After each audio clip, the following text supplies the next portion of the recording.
उस दिन हम लोगों ने सीखा हुआ था share certificate, duplicate share certificate, ठीक है। आज हम सीखेंगे कॉल्स ऑन शेयर्स। अभी शेयर्स के ऊपर कॉल्स क्या होते हैं?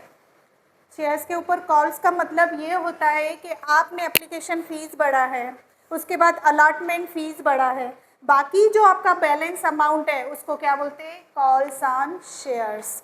कॉल्स ऑन शेयर्स का मतलब होता है कि रिमेनिंग अमाउंट जो शेयर होल्डर को देना है, कंपनी क्या करती है? उसको कॉल करती है। क्या करती है? उसको कॉल करती है। तो उसको क्या बोलते हैं? Calls on shares. First price of the share in instalment. अभी देखो शेयर्स की समझो फॉर एग्जाम्पल 100 रुपया प्राइस है, 100 रुपया प्राइस है शेयर की। तो जो शेयर होल्डर है एक ही बार में 100 रुपया नहीं देता, या कंपनी उससे 100 रुपया एक साथ नहीं मांगती है, उसको क्या करती है? इंस्टॉलमेंट में मांगती है। कैसे मांगती है? इंस्टॉलमेंट में। फॉर एग्जाम्पल पहले एप्लीकेशन के साथ 10 रुपया मांगेगी एक शेयर का, उसके बाद अलॉटमेंट के साथ 20 रुपया मांगेगी, तो 10 और 20 टोटल कितना हुआ? 30 रुपया। तो 100 में से 30 रुपया गया तो उसको कितना, बाकी कितना बैलेंस बचा? 70 रुपया। कितना बचा? 70 रुपीज़। तो जो 70 रुपीज़ है वो board of director of the company what they will do, they will issue a notice to the share holders. क्यों इशू करेंगे नोटिस? क्यों इशू करेंगे शेयर होल्डर्स को? पे करने के लिए। क्या पे करने के लिए? अमाउंट जो बैलेंस है। तो उसको क्या बोलते हैं? Calls on shares. क्या बोलेंगे उसको? Calls on share. आपने समझा कि प्राइस शेयर का इंस्टॉलमेंट में होता है। कैसे होता है? इंस्टॉलमेंट में। सेकेंड, बिसाइड एप्लीकेशन में money and allotment money balance unpaid amount on share, it is called as a call on share. यानी कि एप्लीकेशन, अलॉटमेंट, इसके सिवा जो रिमेनिंग अमाउंट है वो क्या होगा? क्या होगा वो? Call on shares. उसके बाद third point, made by board of director. अभी देखो शेयर होल्डर से पैसे मांगना है, अभी मैं आप ऐसे नहीं मांग सकते। बोर्ड ऑफ डायरेक्टर्स जो कंपनी के रहते हैं बाय आर्टिकल ऑफ एसोसिएशन, जो अपॉइंट किए जाते हैं board of director, they will give the notice to the share holders. बराबर है। आपको मैंने बताया था कि जब ये शेयर सर्टिफिकेट या शेयर अलॉटमेंट करते हैं तो कमिटी बैठी है। लाइक दैट अगर हमें पैसा चाहिए शेयर होल्डर से तो कौन लेगा? Board of director. Board of director क्या भेजेगा? नोटिस भेजेगा। किसको भेजेगा? शेयर होल्डर्स को। उसके बाद fourth point, send a call letter और नोटिस। क्या भेजेगा? कॉल लेटर या तो नोटिस। किसको भेजेगा? शेयर होल्डर्स को। फिर विद इन 14 डेज। अभी फॉर एग्जाम्पल मैंने आज आप लोगों को, आप एज्यूम करो कि आप शेयर होल्डर्स हो, ठीक है। आज मैं आपको नोटिस भेज रही हूँ तो आपको 14 दिन में, 14 डेज में आपको क्या करना है? वो पेमेंट करना है जो कंपनी ने आपसे मांगी हुई है, ठीक है। कितने पॉइंट्स लर्न करनी है कॉल ऑन शेयर में? 5 पॉइंट लर्न करनी है। फर्स्ट पॉइंट क्या लर्न करनी है? Price of shares to be paid in instalment. First word क्या है? इंस्टॉलमेंट में पे करना होता है पैसा। उसके बाद सेकंड क्या है? Beside application money and allotment money the remaining unpaid amount on the share is call on shares. उसके बाद थर्ड करना है आपको, made by board of director.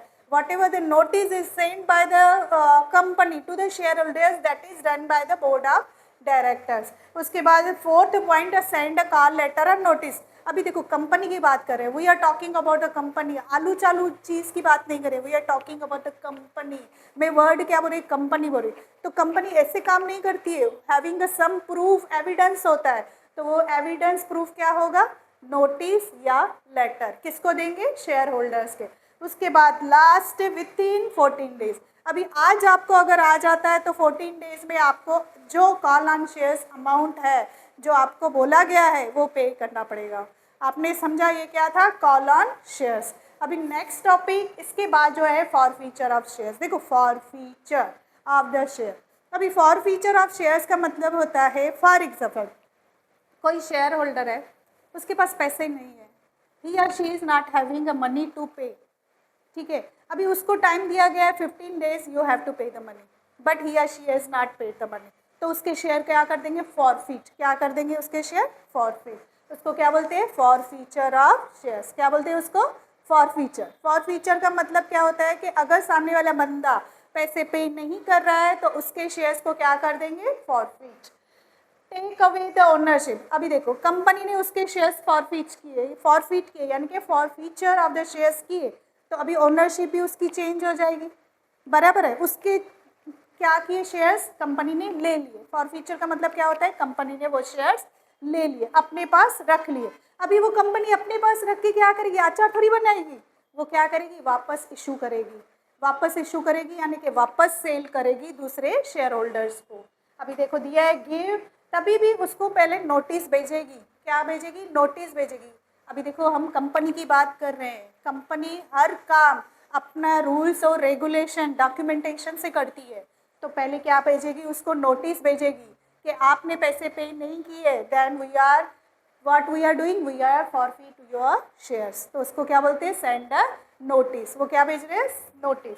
Give minimum 14 day. देखो किसी को भी हम मोहलत देते हैं 14 दिन की, 12 दिन की, 10 दिन की, बट कंपनी क्या करती है, 14 दिन की उसको मोहलत देती है कि 14 दिन के अंदर if you not paid the money we will forfeit your shares. तो उसको क्या बोलते हैं, give minimum 14 days period from the date of service of notice. आज मैंने इशू किया नोटिस, 14 दिन के अंदर अगर उसने पे नहीं किया तो उसके शेयर्स क्या कर देंगे, फॉरफिट कर देंगे। उसके बाद लास्ट कैन री इशू ऑफ द शेयर्स, हम क्या करेंगे, वापस उस शेयर्स को क्या करेंगे, री इशू करेंगे। री इशू करना यानी कि वापस हम वो शेयर्स को सेल करेंगे। आप लोगों ने आज समझा दो topic, calls on share, second forfeiture of shares.